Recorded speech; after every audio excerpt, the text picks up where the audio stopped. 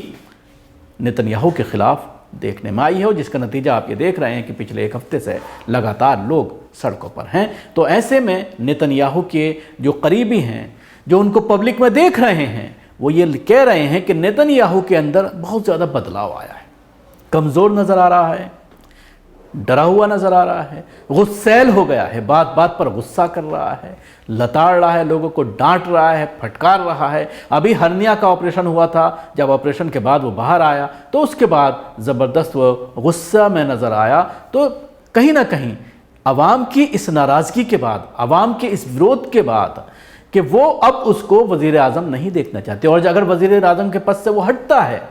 تو سب سے بڑی سمسیا یہ ہے کہ جو اس کے اوپر کرپشن کے چارجز لگے ہوئے ہیں پچھلے ٹرم میں، اس کے کیسز پھر دوبارہ سے کھل جائیں گے، دوبارہ سے اس کیسز کا اس کو سامنا کرنا ہوگا، جس طرح سے بیٹے کو دیش سے پہلے ہی بھگا دیا گیا ہے، اور جو کرپشن کے چارجز ہیں ان چارجز میں اس کی گرفتاری بھی ہو سکتی ہے، سزا بھی ہو سکتی ہے۔ اس لیے اس جنگ کو وہ لگاتار لمبا کھینچ رہا ہے، صرف اپنے آپ کو سیو کرنے کے لیے، اپنے آپ کو کرپشن کے چارجز سے بچانے کے لیے۔ اس جنگ میں لگاتار وہ ضدی اور جو ہے گھمنڈی ہوتا چلا جا رہا ہے، جو آس پاس کے اس کے ساتھ جو کام کرنے والے لوگ ہیں ان کے ذریعے بھی اس طرح کے بیانات سامنے آئے ہیں۔ اسرائیل میں سب سے زیادہ بار وزیر اعظم بننے والے ماہر سیاست کار نیتن یاہو، جو کئی بار اقتدار سے محروم ہو چکا ہے، کیا اس بار اپنے سیاسی مستقبل اور حکومت کو بچا سکے گا؟ یہ سوال اس سبب اٹھنے لگا ہے کہ غزہ میں اسرائیل کی بدترین جنگ کے دوران ہی نیتن یاہو کے جو ہے ریزائن دینے کا مطالبہ کرنے والے ہزاروں ناراض اسرائیلی پروٹیسٹرز جو ہیں وہ سڑکوں پر لگاتار اترے ہوئے ہیں۔ پچھلے ہفتے سے مسلسل ہر رات ہزاروں اسرائیلی شہری نیتن یاہو اور ان کی حکومت کے خلاف زبردست ویروਧ پردرشن کر رہے ہیں، غصے میں ہیں، اور سخت مخالفانہ ان کے خلاف جو ہے سخت نعرے لگائے جا رہے ہیں۔ جو بھیڑ ہے وہ سڑکوں پر نظر آ رہی ہے۔ اس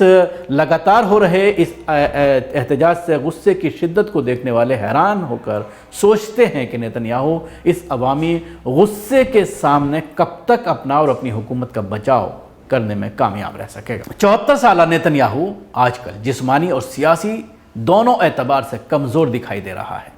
آج ان پر 4% سے زیادہ اسرائیلی بھروسہ کرنے کو تیار نہیں ہیں۔ یہ جائزہ پچھلے سال کے آخر میں سامنے آیا تھا۔ غزہ کی جنگ جیسے لمبی ہوتی جا رہی ہے، نیتن یاہو جسے اسرائیل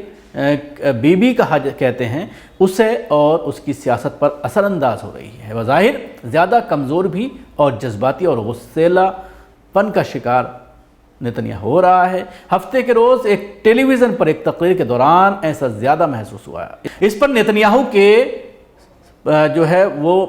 ایک وزیر تھے جو ان کے ساتھ تھے پہلے، اور ان کے ساتھی بھی تھے جن کا نام لیمور لیونیٹ ہے، انہوں نے بھی یہ کہا ہے کہ حالات اب جو ہے پوری طرح سے تباہ کن